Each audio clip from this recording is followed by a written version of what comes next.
नमस्कार। कॉलेज के online platform पर आप सभी का स्वागत है। आज हम बीए बीएड फोर्थ ईयर की क्लास का अध्ययन करेंगे। बीए बीएड फोर्थ ईयर की क्लास का अध्ययन करेंगे और इसमें जो अपना टॉपिक चल रहा है वह है संयुक्त राष्ट्र संघ।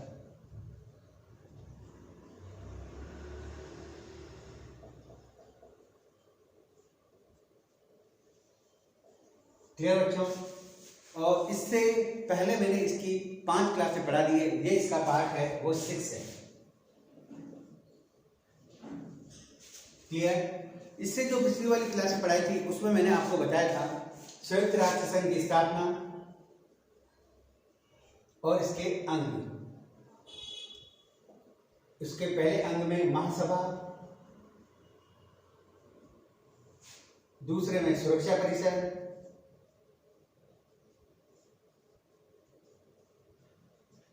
तीसरे में न्यास परिषद,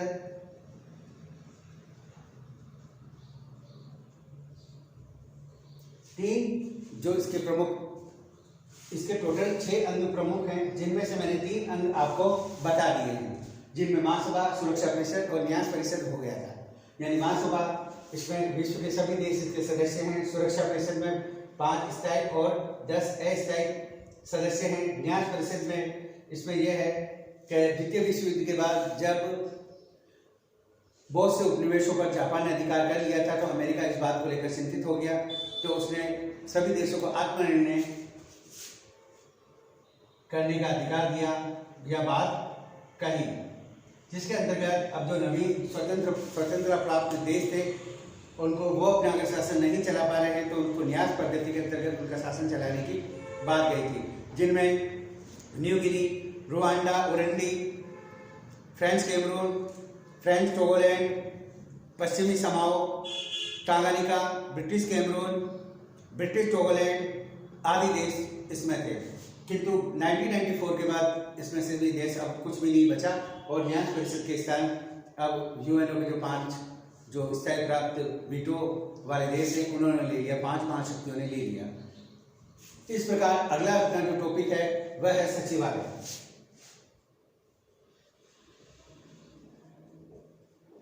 अब हम इसके सचिवालय संबंधी बातें करेंगे और उसके बारे में मैं आपको समझाऊंगा और ज्यादा से ज्यादा कोशिश ये होगी कि सचिवालय भी आपके समझ में आए। तो आज का जो अपना टॉपिक है वह है सचिवालय।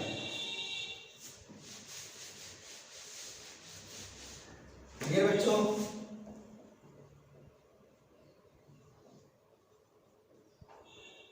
सचिवालय,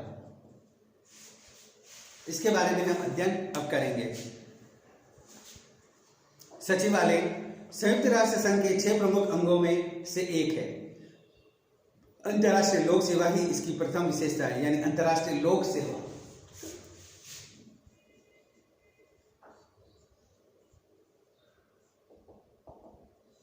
लोक सेवा का कार्य करना इसका प्रमुख कार्य है, विशेषता है। संयुक्त राष्ट्र के अन्य अंग अपने अपने कार्यकाल के अनुसार सदैव बदलते रहते हैं, यानी बाकी जो संयुक्त राष्ट्र संघ के अंग हैं स्थायी सदस्यों को छोड़कर बाकी, और जो महासभा के सदस्य को छोड़कर यह चेंज होते रहते हैं, किंतु यह सदैव बना रहता है, बदलते रहते हैं। पर सचिवालय के साथ यह बात नहीं है। इसमें स्थायी सेवाओं के व्यक्ति काम करते हैं। फलतः यह एक स्थायी संस्था है जिसका काम निरंतर चलता रहता है। इसकी महत्ता के विषय में मैक्सवेल कोहन ने ठीक कहा है, लिखा है, संयुक्त राष्ट्र के अन्य अंगों की अपेक्षा कहीं अधिक महत्व वाला अंग सचिवालय है, जो महासभा एवं सुरक्षा परिषद के नियतकालिक अधिवेशनों को वास्तविक, स्थायी एवं शाश्वत स्वरूप प्रदान करता है। अंतर्राष्ट्रीय व्यवस्था में वह केंद्र बिंदु है। इसके अभाव में संपूर्ण संयुक्त राष्ट्र संघ सूचना व सहयोग का केंद्र से वंचित रह जाएगा। नेक्स्ट, सचिवालय का गठन, यानी सचिवालय का गठन किस प्रकार किया गया है इसके बारे में देखेंगे। सचिवालय संयुक्त राष्ट्र का एक प्रशासनिक अंग है। सचिवालय में महासचिव तथा अन्य कर्मचारी होते हैं, यानी इसके अंतर्गत ही महासचिव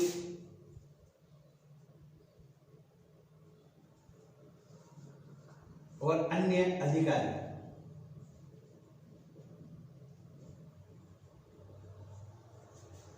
रहते हैं। महासचिव की नियुक्ति 5 वर्ष के लिए की जाती है और वह सुरक्षा परिषद और महासभा के द्वारा की जाती है। इसका वार्षिक वेतन $20,000 है, यानी महासचिव का जो वेतन है $20,000 है, जो बढ़ भी गया होगा। यह राशि कर मुक्त है, यानी इस पर कोई टैक्स नहीं लिया जाता। वह संघ का मुख्य प्रशासनिक अधिकारी होता है, यानी महासचिव इसका हेड होता है। महासभा द्वारा बनाए गए विनियमों के अनुसार महासचिव सचिवालय के कर्मचारियों की नियुक्ति करता है, यानी महासचिव नियमों के अनुसार अन्य अधिकारियों की नियुक्ति करता है। आर्थिक एवं सामाजिक परिषद, न्याय परिषद तथा आवश्यकता अनुसार संयुक्त राष्ट्र के अन्य अंगों के लिए आवश्यक कर्मचारी नियुक्त करता है। ये सभी सचिवालय के ही भाग कहलाते हैं। इनकी नियुक्ति, सेवा की शर्तें, सर्वोपरि विचार, कार्यक्षमता, योग्यता, ईमानदारी उच्च स्तर पर की जाती है और इनकी नियुक्ति में यथासंभव भौगोलिक आधार का पर्याप्त महत्व दिया जाता है, यानी एक ही क्षेत्र के ज़्यादा अधिकारी नहीं लिए जाते। भौगोलिक आधार पर सभी विश्व के देशों के जो लोग होते हैं, जो इनमें अधिकारी बनाए जाते हैं, चुने जाते हैं या नियुक्त किए जाते हैं। इस बात का उपबंध चार्टर में विशेष रूप से किया गया है, यानी विश्व के प्रत्येक भाग से, प्रत्येक देश से इसके सदस्य होंगे, ये बात का चार्टर में भी उल्लेख है। महासचिव और नए ही कर्मचारी वर्ग किसी राज्य से अथवा संघ से बाहर किसी दूसरे अधिकारों का निर्देशन मानेंगे, यानी इनके जो कर्मचारी और जो महासचिव है वो अन्य किसी देशों के अन्वेषण या उनका कहना नहीं मानेंगे, न प्राप्त करेंगे। नियुक्ति के पश्चात अपने कार्यकाल में सचिवालय के सभी कर्मचारी विश्व के नागरिक हो जाते हैं, यानी जब उनकी नियुक्ति महासभा के सचिवालय संयुक्त राष्ट्र संघ के महासचिवालय में हो जाती है तो वह विश्व के नागरिक हो जाते हैं, यानी यूएनओ के नागरिक हो जाते हैं। और वह केवल विश्व संस्था के प्रति ही निष्ठावान रहते हैं और वह इस संस्था के प्रति ही निष्ठावान रहते हैं, अन्य के देशों के प्रति वह निष्ठावान नहीं रहते हैं और वह विश्व के नागरिक कहलाते हैं। संयुक्त राष्ट्र संघ के अंतर्गत सचिवालय का अत्यधिक विस्तार हुआ है। जहां राष्ट्र संघ में सचिवालय कर्मचारी की अधिकतम संख्या 1000 से कम ही रही, वहां संयुक्त राष्ट्र संघ की कार्य सचिवालय में लगभग 8,900 कर्मचारी नियमित बजट के अंतर्गत नियुक्ति पाकर न्यूयॉर्क स्थित मुख्यालय और संघ के अन्य केंद्रों पर कार्यरत है। यानी जहां पहले राष्ट्र संघ में 1000 कर्मचारी थे, किंतु इसमें कार्य और विस्तार इसका बढ़ गया तो इसमें 9000 के लगभग कर्मचारी काम करते हैं। सचिवालय संयुक्त रूप से एक बृहद प्रशासनिक तंत्र है, यानी एक बहुत बड़ा प्रशासनिक तंत्र है जिसे 8 भागों में विभाजित किया गया है, यानी इसके भी 8 भाग किए गए हैं। पहला सुरक्षा संबंधी विभाग, सुरक्षा परिषद, पहला सुरक्षा परिषद संबंधी, दूसरा आर्थिक विभाग,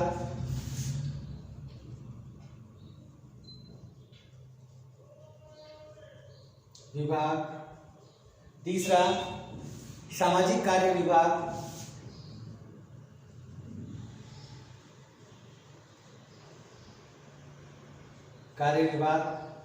चौथा न्यास एवं स्वशिष्टोत्तर सूचना विभाग, न्यास एवं सूचना विभाग, पांचवा इसमें है सार्वजनिक सूचना विभाग,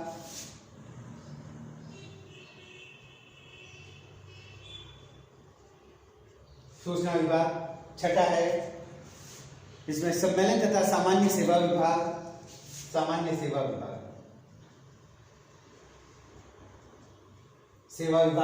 सातवां है इसमें प्रशासनिक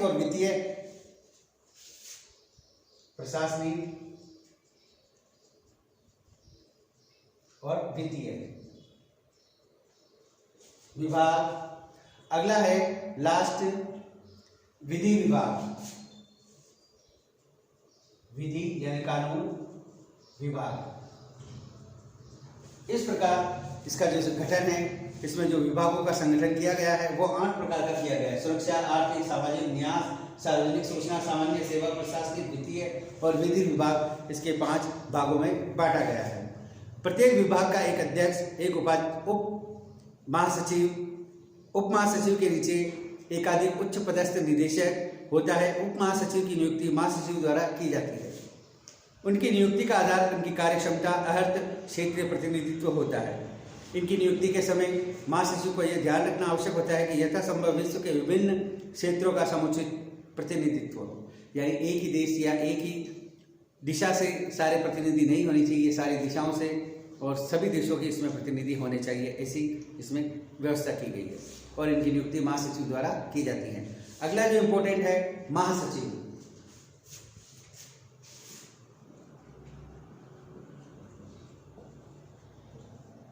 जो सचिवालय का हेड है।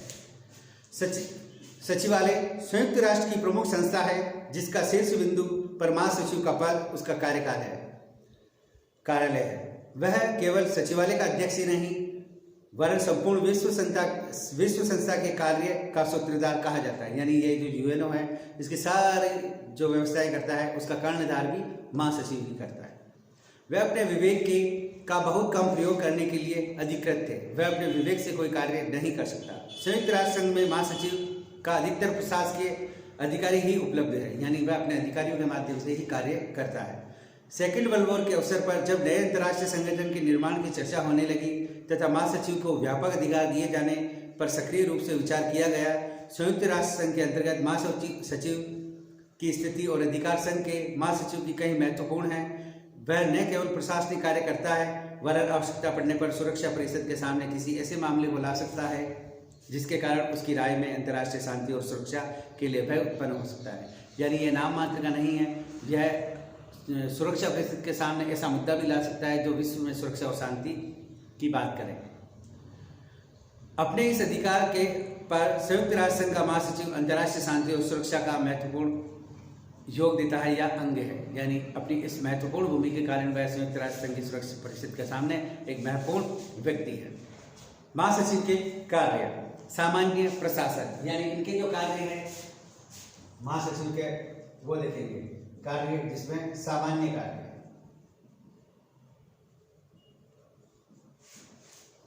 सामान्य कार्य या सामान्य प्रशासन।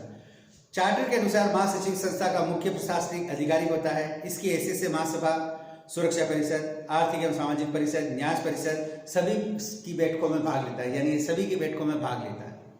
वह सभी का कार्य संपादित करता है जो इन अंगों द्वारा इन्हें सौंपे जाते हैं। महासचिव संस्था का कार्य की वार्षिक रिपोर्ट महासभा को प्रेषित करता है। वास्तव में महासभा का वार्षिक अधिवेशन महासचिव की रिपोर्ट पर बहस करने से के लिए ही प्रारंभ होता है, यानी इसके द्वारा जो वार्षिक रिपोर्ट भेजी जाती है महासभा उस पर वाद विवाद करती है। अगला है तकनीकी कार्य।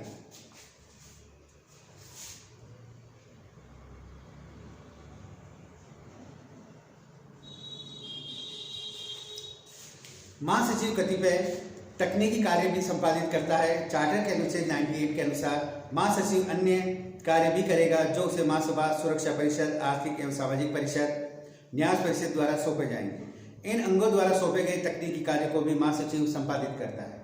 तकनीकी कार्य में लगभग सभी प्रकार के प्रश्न, अध्ययन, रिपोर्ट, सर्वेक्षण आदि शामिल है, यानी यह विभिन्न प्रकार के तकनीकी कार्य भी यह कर सकता है। विश्व में महासचिव जो पहले महासचिव थे ट्राइग्ली ली भी कहे जाते हैं उन्हें, ये विश्व के पहले महासचिव थे। और एंटोनियो गुटेरेस अभी वर्तमान में महासचिव है। इनके पहले बान की मून, उससे पहले कोफी अन्नान, उससे पहले बुतरस गाली, उससे पहले जेवियर परवेज डी क्वायर और उससे पहले कुर्त वल्दहीन, उनसे पहले यूथांड म्यांमार के थे, उससे पहले स्वीडन के होम डेग हैमरसोल्ड और पहले जो थे त्रिगेव ली। इस प्रकार विश्व के ये महासचिव प्रमुख रूप से बने हैं जो एक क्षेत्र से नहीं अलग अलग क्षेत्रों से आए थे। वर्तमान में एंटोनियो गुटेरेस इसके महासचिव हैं। सचिवालय का प्रशासन, अब यानी महासचिव का जो है सचिवालय, उसका प्रशासन किसे होता है? महासचिव सचिवालय का प्रमुख अधिकारी होता है। सचिवालय के प्रशासन का पूर्ण उत्तरदायित्व उसी पर होता है। वह महासभा द्वारा निर्धारित नियमों के अनुसार सचिवालय कर्मचारियों की नियुक्ति करता है, यानी महासचिव का क्या कार्य है, वह सचिवालय के अन्य कर्मचारियों की नियुक्ति भी करता है। वित्तीय कार्य, अब ये वित्त संबंधी कार्य क्या करते हैं? महासचिव के कार्य के अंतर्गत उसके वित्तीय उत्तरदायी भी हैं। संयुक्त राष्ट्र संघ का बजट सुचारू रूप से हो रहा है अथवा नहीं, इसकी पूर्ण उत्तरदायित्व महासचिव पर होता है, यानी बजट कैसे हो रहा है, चल रहा है, किस रूप से चल रहा है, कैसे चला, सारी व्यवस्था ये देखता है। बजट का संचालन पढ़ लिया। इस संपूर्ण उत्तरदायित्व महासचिव पर होता है। वह संयुक्त राष्ट्र संघ का बजट तैयार करता है, यानी इसके निर्देशन में ही बजट तैयार किया जाता है, जिसे बजट सलाहकार समिति के सम्मुख प्रस्तुत किया जाता है। विशेष उद्देश्य अभिकरणों तथा अन्य संबद्ध संस्थाओं के बजट पर भी इसकी नज़र रहती है, यानी अन्य जो कार्यकारी सचिवालय में होते हैं उनके बजट पर भी इसकी नज़र रहती है। वह संयुक्त राष्ट्र संघ के सभी निधियों का अभिरक्षक है, यानी जो भी उसकी जमा पूंजी है उसका वह उसकी रक्षा करता है, उसका अभिरक्षक है, और उनके व्यय के लिए उत्तरदायी है, यानी वो खर्च हो रहे हैं तो उसके लिए भी वह उत्तरदायी है। इसके राजनीतिक कार्य यानी महासचिव के राजनीतिक कार्य, संयुक्त राष्ट्र संघ का महासचिव कुछ राजनीतिक कार्य भी करता है। चार्टर 99 अनुच्छेद में कहा गया, महासचिव किसी ऐसे मामले और सुरक्षा परिषद का ध्यान दिला सकता है जिससे उसके विचार में अंतर्राष्ट्रीय सुरक्षा शांति के बने रहने में संकट उत्पन्न हो सकता है, यानी यह इसका एक विशेष कार्य है कि वह सुरक्षा परिषद का ध्यान आकर्षित कर सकता है कि विश्व में अमुक जगह सुरक्षा और शांति को खतरा उत्पन्न हो रहा है, आप उस पर ध्यान दीजिए। यह उसका एक विशेष कार्य है राजनीतिक। इस शक्ति तथा कुछ अन्य कारणों से भी महासचिव संयुक्त राष्ट्र का प्रधान राजनीतिक अभिकर्ता बन गया है, यानी राजनीतिक रूप से यह प्रमुख अधिकारी होता है। संयुक्त राष्ट्र के महासचिव की राजनीतिक भूमिका इतना अधिक विकास हुआ है कि न केवल संयुक्त राष्ट्र के अंतर्गत वह पद पर संघ में इस पद पर अपेक्षा कहीं अधिक शक्तिशाली और प्रभावशाली सिद्ध हुआ है। वर्न मॉर्गनथाउ ने यहाँ तक कह दिया है कि इस प्रकार महासचिव संयुक्त राष्ट्र का एक प्रकार का प्रधानमंत्री बन गया है, यानी हर्ष जे मॉर्गनथाउ ने कहा है कि महासचिव संयुक्त राष्ट्र संघ है उसका प्रधानमंत्री बन गया। महासचिव की यह राजनीतिक भूमिका 3 दिशाओं से विकसित हुई है। उसे एक अंतर्राष्ट्रीय वार्ताकार कहा जाने लगा, यानी अंतर्राष्ट्रीय स्तर पर वह वार्ता कर सकता है, कार कहा गया। दूसरे, वह अनेक अवसरों पर प्रतिष्ठित रक्षक सूत्रों का रचयिता के रूप में सामने आया, यानी अनेक अवसरों पर उसने उल्लेखनीय भूमिका निभाई है जिन्हें विवाद में विभिन्न पक्षों में सम्मानजनक रूप से स्वीकार किया जाना पाया। तीसरे, उसे विश्व की आत्मा की आवाज़ का संरक्षक कहा गया, यानी विश्व की आत्मा की संरक्षक की आवाज़ है तो वह महासचिव कहलाता है। और नेक्स्ट थोड़ा सा महासचिव की भूमिका क्या है इसके बारे में अध्ययन करेंगे। महासचिव का पद अत्यंत महत्वपूर्ण है। उसे केवल प्रशासनिक कार्यों का निर्वहन नहीं करना पड़ता, अपितु राजनीतिक उत्तरदायित्व का भी पूरा करना पड़ता है। उसके बिना उसकी भूमिका उतनी ही व्यापक है जितनी वैधानिक अधिकार प्राप्त है, जितनी उसमें योग्यता और क्षमता है। यदि प्रशासनिक कार्यों में उसकी भूमिका एक आरंभक जैसी है, यानी वह कोई भी कार्य को प्रारंभ करता है उसकी भूमिका, तो राजनीतिक क्षेत्र में उसकी भूमिका मध्यस्थता, वार्ताकार और नैतिक के निर्माण में, यानी वह मध्यस्थता कर सकता है, वार्ता कर सकता है और मत का निर्माण कर सकता है। महासभा के अंतिम सत्र में महासचिव द्वारा प्रस्तुत की जाने वाली रिपोर्ट का महत्व होता है, जिसमें उसकी व्यक्तित्व झलकता है। इस रिपोर्ट के माध्यम से अंतर्राष्ट्रीय समस्याओं पर दृष्टिकोण विकसित होता है, अंतर्राष्ट्रीय राजनीतिक स्थिति और घटनाक्रम पर प्रकाश डाला जाता है, अंतर्राष्ट्रीय तनाव कम करने के लिए सुझाव दिए जाते हैं। लियोनार्ड के अनुसार महासचिव की वार्षिक रिपोर्ट अमेरिकन राष्ट्रपति के संदेश के समान प्रभावशाली है, यानी इसकी तुलना अमेरिकी राष्ट्रपति के भाषण से की गई है, यानी जो अपनी वार्षिक रिपोर्ट में उद्बोधन देता है उसी प्रकार महासचिव भी अपनी राष्ट्रीय जो उद्बोधन दिया जाता है वो भी उसी प्रकार इम्पोर्टेंट होता है। महासभा में प्रस्तुत किए जाने वाले प्रस्तावों को तैयार करने में भी महासचिव की भूमिका अत्यंत महत्वपूर्ण होती है, यानी महासचिव एक महत्वपूर्ण व्यक्ति होता है। वो विश्व का संसद का प्रथम वक्ता भी होता है और नीति निर्माणक भी होता है और अपना एक नैतिक स्पष्ट करता है। वर्तमान में जो एंटोनियो गुटेरेस संयुक्त राष्ट्र संघ के महासचिव, उनके बारे में 2-4 लाइनें आपके सामने आप जान लें। संयुक्त राष्ट्र संघ के नए महासचिव का चुनाव कर लिया गया। पुर्तगाल के पूर्व प्रधानमंत्री एंटोनियो गुटेरेस संयुक्त राष्ट्र संघ के नए महासचिव हैं, यानी ये पुर्तगाल के हैं और यह वहाँ पर प्रधानमंत्री का कार्य कर चुके हैं। गुटेरेस ने बान की मून की जगह ली। जनवरी 2017 को उन्होंने संयुक्त राष्ट्र संघ चीफ का कार्यभार संभाला, यानी महासचिव का कार्य संभाला। संयुक्त राष्ट्र संघ की 15 सदस्यीय सुरक्षा परिषद ने 13 अक्टूबर 2016 को बंद कमरे में हुए सत्र में गुटेरेस का नाम को अंतिम स्वीकृति प्रदान कर दी और इसके जो सभा में इसे निर्णय के लिए भेज दिया गया। उनका कार्यकाल 1 जनवरी 2017 से 31 दिसंबर 2022 तक होगा। एंटोनियो गुटेरेस वर्ष 1995-2000 तक पुर्तगाल के प्रधानमंत्री रह चुके हैं। इसके अतिरिक्त उन्होंने शरणार्थियों के लिए संयुक्त राष्ट्र उच्च आयुक्त के तौर पर भी काम किया, यानी शरणार्थियों की समस्या के लिए वह उच्च आयुक्त के रूप में यूएनओ में कार्य कर चुके हैं। अतः इनका नाम आगे रखा गया और इन्हें महासचिव बना दिया गया। ये 31 दिसंबर 2022 तक इस पद पर बने रहेंगे। तो महत्वपूर्ण बात यह थी कि संयुक्त राष्ट्र संघ के जो अंग हैं उनमें सचिवालय, उसका जो हेड है उनका नाम गुटरेस है। क्लियर। इस प्रकार हमने सचिवालय का गठन, महासचिव और अन्य अधिकारियों के बारे में देखा। इसकी परिषदें हैं जिनके अनुसार ये कार्य करती है। इसका जो प्रमुख होता है महासचिव, महासचिव का कार्य सामान्य कार्य, तकनीकी कार्य आदि विविध कार्य हमने देखे। इस प्रकार सचिवालय जो संयुक्त राष्ट्र संघ का चौथा महत्वपूर्ण अंग था उसको हमने विस्तृत रूप से अध्ययन किया और महासचिव की कार्य शक्तियों के बारे में देखा पढ़ा। नेक्स्ट है, अब आगे बढ़ेंगे आर्थिक और सामाजिक परिषद।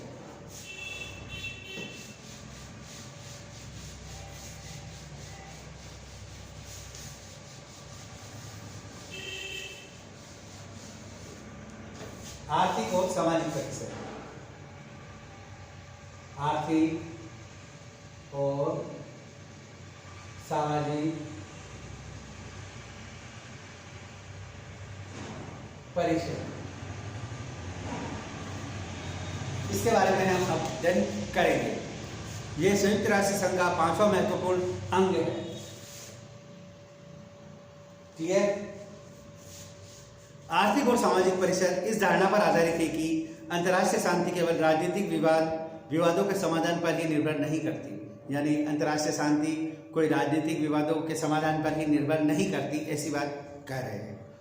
वरन अंतर्राष्ट्रीय आर्थिक, सामाजिक और उनसे संबंधित अन्य समस्याओं के संबंध में भी उचित और प्रभावपूर्ण कार्यवाही पर भी निर्भर करती है। राजनीतिक स्थिरता के अतिरिक्त सामाजिक स्थिरता और आर्थिक संतोष भी अंतर्राष्ट्रीय शांति और सुरक्षा की स्थापना के लिए जरूरी है।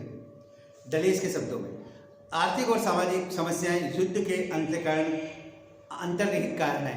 यानी विश्व में जो युद्ध होते हैं उनमें आर्थिक और सामाजिक समस्याएं भी प्रमुख रूप से शामिल होती है और उन्हीं के कारणवश यह अंतर्राष्ट्रीय स्तर पर युद्ध होते हैं, क्योंकि वह उसमें अंतर्निहित होती है।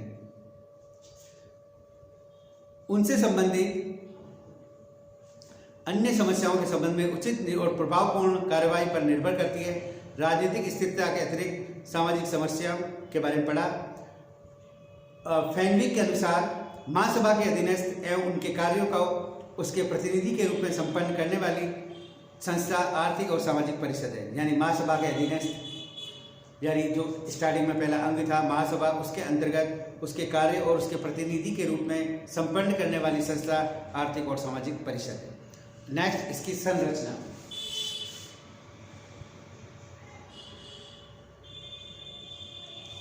यानी यह किस प्रकार की इसकी संरचना है, इस पर देखेंगे।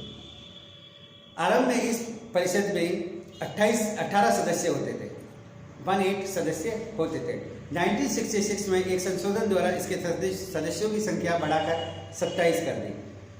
61 में एक बार पुनः संशोधन हुआ और इसकी सदस्य संख्या 54 हो गई। यह एक स्थायी संस्था है, परंतु इसके 1/3 सदस्य प्रतिवर्ष पदमुक्त हो जाते हैं। इसके जो 54 सदन हैं उनमें से 1/3 सदस्य प्रतिवर्ष हट जाते हैं और नए आ जाते हैं। इस प्रकार प्रत्येक सदस्य की अवधि 3 वर्ष की होती है। यानी प्रत्येक सदस्य, इसमें सदस्य का जो समय होता है वो 3 वर्ष का होता है।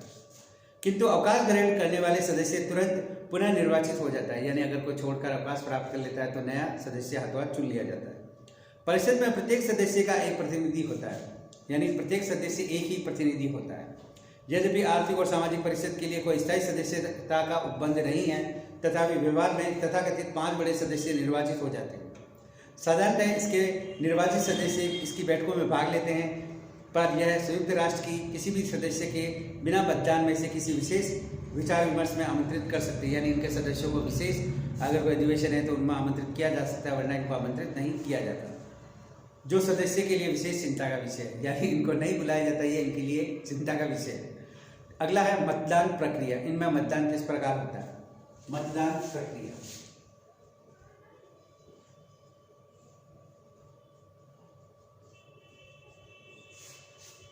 मतदान प्रक्रिया। आर्थिक एवं सामाजिक परिषद के प्रत्येक सदस्यों को केवल एक मत देने का अधिकार है। अर्थात संयुक्त राष्ट्र के अन्य अंगों की भांति आर्थिक और सामाजिक परिषद में प्रत्येक निर्वाचित राज्य का केवल एक सदस्य बैठकों में भाग ले सकता है। इसमें निर्णय उपस्थिति एवं मतदान में भाग लेने वाले सदस्यों के साधारण बहुमत द्वारा लिए जाते हैं। परिषद जब किसी विशेष राज्य के विशेष विषय पर चर्चा विनिमय के लिए बैठक करती है तो वह उस राज्य के प्रतिनिधि को आमंत्रित करती है। किंतु ऐसे आमंत्रित सदस्यों को मत देने का अधिकार नहीं होता है। महासभा की भांति एक साल के लिए सदस्य राज्यों में से एक सदस्य इसका सभापति का निर्वाचित होता है। सत्र, अब इसका सत्र किस प्रकार बुलाया जाता है, आर्थिक और सामाजिक परिषद का, उसके बारे में। सत्र आर्थिक एवं सामाजिक परिषद हर साल 5 सप्ताह का एक महत्वपूर्ण सत्र आयोजित करती है, सवा महीने का एक सत्र आयोजन करती है। इन सत्रों में बारी बारी से न्यूयॉर्क, जिनेवा में आयोजन होता है। इसके अतिरिक्त यह न्यूयॉर्क में 2 संगठनात्मक सत्रों का आयोजन करती है। मुख्य सत्र के दौरान एक उच्च स्तरीय बैठक आयोजित की जाती है जिसमें मंत्रियों के साथ वरिष्ठ अधिकारी भाग लेते हैं। इस बैठक में महत्वपूर्ण आर्थिक सामाजिक मुद्दों पर चर्चा की जाती है।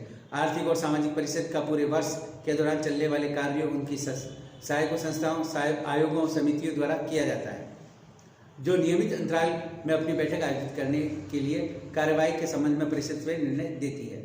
अब इसके कार्य और इसकी शक्तियां।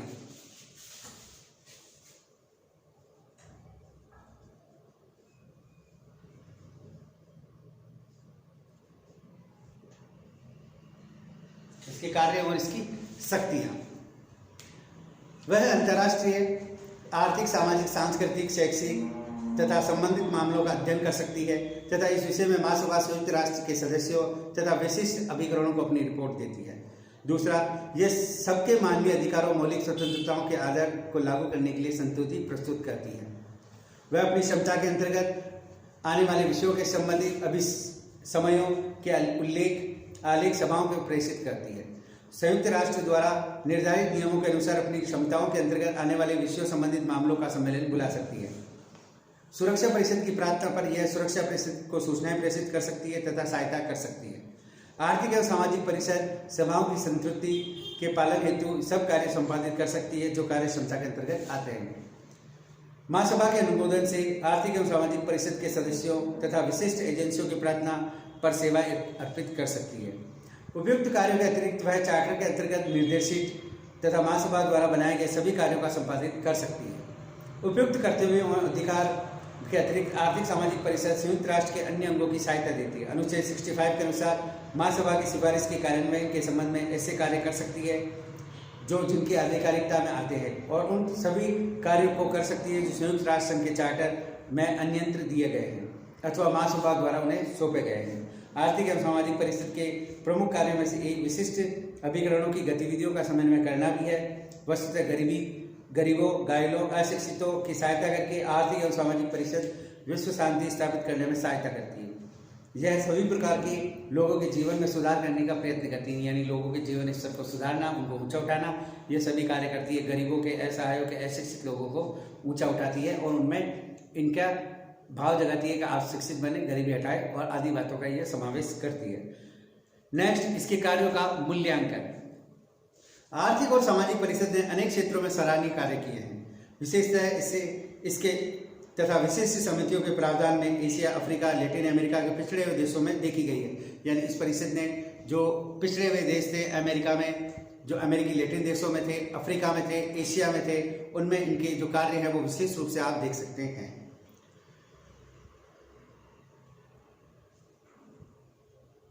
यह संस्था संयुक्त राष्ट्र को राष्ट्र संघ की तुलना में अधिक व्यापक और जन कल्याणकारी संस्था बनाती है। यानी इस संस्था से संयुक्त राष्ट्र संघ अधिक जन कल्याणकारी संस्था के रूप में उभर कर सामने आता है। शरणार्थी, राज्य विहीन व्यक्तियों, ट्रेड यूनियनों के अधिकार, दास्ता, बेगार जैसी सामाजिक कार्यवाहियों पर परिषद द्वारा सतत विचार विमर्श किए जाते हैं। यानी ये जो बातें हैं ये सारी सारी यह लागू करवाती है। यानी शरणार्थियों की समस्याओं को हल करती है।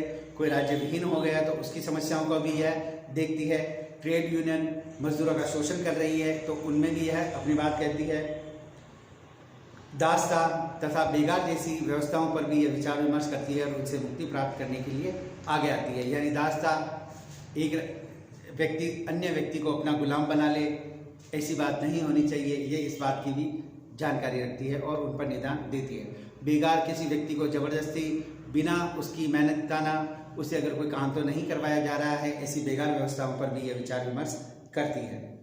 परिषद ने अपने एक प्रस्ताव में द्वारा किसी भी राष्ट्रीय, नस्लीय, धार्मिक समुदाय को पूर्णतः समाप्त करने के प्रयास को अवैध घोषित कर दिया। यानी नस्लीय, जातीय भेदभाव नहीं होना चाहिए, उसको अवैध घोषित करने का काम भी यह करती है। आर्थिक एवं प्राविधिक सहायता तथा योजनाओं से पिछड़े हुए, यानी आर्थिक जो योजनाएं हैं, अन्य प्रशासनिक योजनाएं हैं, कोई लाभ है, उनसे पिछड़े हुए राष्ट्रों के विकास इस परिषद का उद्देश्य है। यानी जो पिछड़े हुए राष्ट्र हैं, जिनको आर्थिक हालात सही नहीं है, उन्हें योजनाओं द्वारा यह परिषद उनको सक्षम बनाती है। इसका यह प्रमुख उद्देश्य है। आर्थिक दृष्टि से अभावग्रस्त जातियों, समुदायों के सामाजिक स्तर को ऊपर उठाया जाता है। यानी जिस कोई देश है, अगर वह आर्थिक दृष्टि से अभावग्रस्त है, वहाँ पर डेवलपमेंट नहीं है, समुदायों के सामाजिक स्तर निम्न प्रकार का है, तो ये वहाँ जाकर उनके आर्थिक स्तर को और सामाजिक स्तर को ऊंचा उठाने का कार्य भी करती है। परिषद के द्वारा अर्ध विकसित राष्ट्रों को विशेषज्ञों का सहयोग दिया जाता है। यानी जो अर्ध विकसित राष्ट्र है, आर्थिक और सामाजिक परिषद वहाँ पर उन्हें विशेषज्ञ नियुक्त करवाती है और उन्हें डेवलपमेंट आगे किस प्रकार किया जाना चाहिए आदि बातों का उन्हें सहयोग देती है। साथ ही उन्हें यंत्रों, उपकरणों आदि आवश्यक वस्तुओं को खरीदने के लिए आर्थिक सहयोग उपलब्ध कराती है। यानी डेवलपमेंट की जो बातें हैं वो बातें ही नहीं है, उनको खरीदने के लिए, यंत्रों को खरीदने के लिए, उपकरणों को खरीदने के लिए अगर पूंजी की आवश्यकता है तो वह इनको पूंजी भी देती है। साथ ही उन्हें आर्थिक एवं सामाजिक परिषद आधुनिक पद्धति से उत्पादन बढ़ाने में सहयोग देकर गरीबी निवारण में सहयोग देती है। यानी साधन उपलब्ध कराने के बाद उन्हें उत्पादन किस प्रकार बढ़ाया जा सकता है आदि नई पद्धतियों के द्वारा उन्हें सिखाई जाती है, जिससे गरीबी निवारण में सहयोग हो। यह आवश्यक उपकरण, यंत्रों, मशीनों, भवनों, सड़कों एवं बंदरगाह को उपलब्ध कराकर व्यापार, उद्योग, कृषि की उन्नति में सहयोग देती है। यानी उसका उत्पादन और उसकी जो निर्यात करने की शक्ति है वह भी इनके द्वारा बढ़ाई जाती है। जैसे आवश्यक उपकरण, यंत्रों का देना, मशीनों का उन्हें देना, भवनों का निर्माण कर कर, सड़कों का निर्माण कर कर, बंदरगाहों को उपलब्ध कराकर, यानी बंदरगाह भी उन्हें प्रदान किए जाते हैं। अगर जहाज नहीं है तो जहाज भी उनको दिया जा सकता है। व्यापार, अंतर्राष्ट्रीय व्यापार, उनके जो व्यापार को बढ़ावा दिया जा सकता है। उनमें उद्योगों की स्थापना करके उन्हें रोजगार देकर उनके आर्थिक स्तर को ऊपर उठाया जाता है। कृषि की उन्नति में सहयोग देती है। कृषि के नए नए तरीकों, नई नई मशीनों, नए नए उपकरणों के द्वारा, रसायनों के द्वारा उन्हें जानकारी दी जाती है इनकी, जिससे उनका उत्पादन बढ़े, उनके उद्योग धंधे स्थापित हों और वह देश आर्थिक दृष्टि से सक्षम हो जाए, ऐसी बात वह करती है। अगर कोई अर्ध विकसित देश है तो उनको परामर्श भी उपलब्ध कराती है कि आप अपना और कैसे डेवलपमेंट कर सकते हैं आदि इन बातों का समावेश है, जिससे भारत सहित एशिया तथा अफ्रीकी राष्ट्रों को बहुत सहयोग मिला है। यानी इस परिषद के द्वारा भारतीयों को भी सहयोग मिला है और अफ्रीका के अन्य देशों को भी इसका सहयोग मिला है, क्योंकि विश्व में यह जगह जगह जाकर देखती है कि कहीं सामाजिक और आर्थिक परिषद ये देखती है कि कहीं डेवलपमेंट की अगर ज़रूरत है तो ये लोग अपना डेवलपमेंट का प्रोग्राम वहाँ पर चलाते हैं, जिनमें भारत और एशिया तथा अफ्रीकी राष्ट्रों को बहुत इसमें सहयोग मिला है। शिक्षा के क्षेत्र में हो, सामाजिकता के क्षेत्र में हो, आर्थिक क्षेत्र में हो, यह सहयोग देती है और बहुत सी योजनाएं यह विश्व स्तर पर, बृहद स्तर पर चलाती है। संक्षेप में आर्थिक एवं सामाजिक परिषद ने एक विश्वव्यापी कल्याणकारी परिषद के रूप में कार्य किया है। यानी ये जो संस्था है इसने विश्वव्यापी कल्याणकारी परिषद के रूप में कार्य किया है। इसने विश्व के अभाव, दरिद्रता, रोगों और निरक्षरता से मुक्ति दिलाने का प्रयास किया है। यानी इस परिषद ने विश्व को जहाँ अभाव है, दरिद्रता है, निरक्षरता है, रोग ज़्यादा है, वहाँ पर उनको मुक्ति दिलाने का काम इस संस्था के माध्यम से किया है। इसने सन 1948 की मानव अधिकारों की घोषणा, 1952 के महिलाओं के राजनीतिक अधिकारों के संबंध में एक सम्मेलन द्वारा मानव अधिकारों एवं मूल स्वतंत्रताओं के प्रति अपार जन जागृति पैदा करने का प्रयास किया। यानी मानव अधिकारों की घोषणा और महिलाओं के जो अधिकार हैं इनकी इसने पैरवी की है और बृहद स्तर पर यह बात उसने लागू भी करवाई है। यद्यपि इस आर्थिक और सामाजिक विषयों पर विधान बनाने की क्षमता प्राप्त नहीं है, यानी इन पर यह कानून नहीं बना सकती है, तथापि इसने मानव जाति के उत्थान एवं उसे सुखी जीवन प्रदान करने की दिशा में सराहनीय और प्रशंसनीय कार्य किया। यानी यह मानव के डेवलपमेंट के बारे में कानून नहीं बना सकती है, किंतु इसने जाति के उत्थान में, उनके सुख सुविधाओं के बारे में अनेक काम किए हैं, जिनसे इसे सराहनीय सफलता मिली है। संयुक्त राष्ट्र बाल निधि, यानी बालकों के अधिकार के लिए इसने एक संयुक्त राष्ट्र बाल निधि, संयुक्त राष्ट्र शरणार्थी निधि, शरणार्थी जो एक दूसरे के यहाँ से जा रहे थे उनके लिए, तकनीकी सहायता समिति, यानी जो अविकसित देश हैं उनको तकनीकी सहायता के लिए समिति बनाई। यूरोप के लिए आर्थिक उद्योग समिति, एशिया व सुदूर पूर्व के लिए आर्थिक सहयोग, लैटिन अमेरिका के लिए आर्थिक सहयोग, अफ्रीका के लिए आर्थिक सहयोग, संयुक्त राष्ट्र कोरियाई पुनर्निर्माण अभिकरण, आर्थिक विकास के लिए विशेष निधि। सबों ने संपूर्ण विश्व की आर्थिक और सामाजिक उन्नति के लिए महान योगदान दिया है। यानी इस प्रकार की ये समितियां बनाकर ये जगह जगह आर्थिक डेवलपमेंट के प्रोग्राम चला रही है, जिससे विश्व में एक शांति और सुरक्षा की बात लागू की जा सके। वास्तव में द्वितीय युद्ध की भीषण विभीषिकाओं से पीड़ित मानव जाति के अविकसित नवोदित राष्ट्रों के लिए यह प्रेरणा और सहायता का स्रोत रही है। यानी जो नए देश जो सेकेंड वर्ल्ड वॉर के समय विभीषिका से जूझे, उनके लिए यह प्रेरणा का स्रोत रही है। अतः निश्चित रूप से आर्थिक और सामाजिक परिषद के माध्यम से विश्व में जो अनेक डेवलपमेंट प्रोग्राम चला रहे हैं अविकसित देशों के लिए, वो संयुक्त राष्ट्र का जो अभिकरण है 5वां, वो बहुत महत्वपूर्ण कार्य कर सकता है। यानी ये मानव अधिकारों के बारे में कानून तो नहीं बना सकता, किंतु लोगों के जीवन को सुखी बनाने के लिए, निरोग बनाने के लिए, अशिक्षा को दूर करने के लिए और उनके सामाजिक और आर्थिक उत्थान के लिए यह संस्था आगे बढ़कर कार्य कर रही है। इन्होंने बाल समिति बनाई, शरणार्थी समिति बनाई, आर्थिक सहयोग समिति अफ्रीका के लिए, अमेरिका के लिए, कोरिया के पुनर्निर्माण अभिकरण के लिए, आर्थिक विकास के लिए विशेष निधि इसने उपलब्ध कराई है। आदि इनके कार्यों को देखकर हमें निश्चित रूप से यह आभास होता है कि इसके जो कार्य स्थल है वही देश होते हैं जो अविकसित हैं या अल्प विकसित हैं। वहाँ जाकर इसने जो कार्य किए उनको सराहनीय रूप से आप देख सकते हैं। इसने मानव अधिकारों की घोषणा, महिला स्वतंत्रता के बारे में जो अपने प्रयास किए थे, सम्मेलन किए थे, विश्व को जागृत किया था, वो वाकई ही सराहनीय वर्क था, काम था। अतः इसमें हम कह सकते हैं कि यह आर्थिक और सामाजिक परिषद, इसकी संरचना, मतदान प्रक्रिया, सत्र बुला सकता है। ये 2 बार कार्य शक्तियाँ इसकी बड़ी व्यापक रही और जिससे लोगों के उत्थान में इन्होंने महत्वपूर्ण भूमिका निभाई। अतः आज हमने संयुक्त राष्ट्र संघ के 5वें अंग आर्थिक और सामाजिक परिषद के बारे में विस्तृत परिचर्चा कर ली है। इस प्रकार संयुक्त राष्ट्र संघ का यह एक महत्वपूर्ण अभिकरण साबित हुआ। इससे पहले हमने महासभा, सुरक्षा परिषद, न्यास परिषद, सचिवालय के बारे में अध्ययन किया। अब इसके बाद में जो अंत में बचता है न्याय, अंतर्राष्ट्रीय न्यायालय, इसके बारे में अगली क्लासों में अध्ययन करेंगे। आप इस क्लास को कंटिन्यू देखते रहिए, सुनते रहिए, समझते रहिए, जिससे आपको इसका जो लाभ मिलना चाहिए वो पूरी तरह से लाभ मिल जाए। और बच्चों ध्यान रखना, एग्जाम में ये सारी चीज़ें इंपॉर्टेंट है, इनको व्यर्थ में ना लें। क्लियर? आज के लिए इतना ही। धन्यवाद आपको।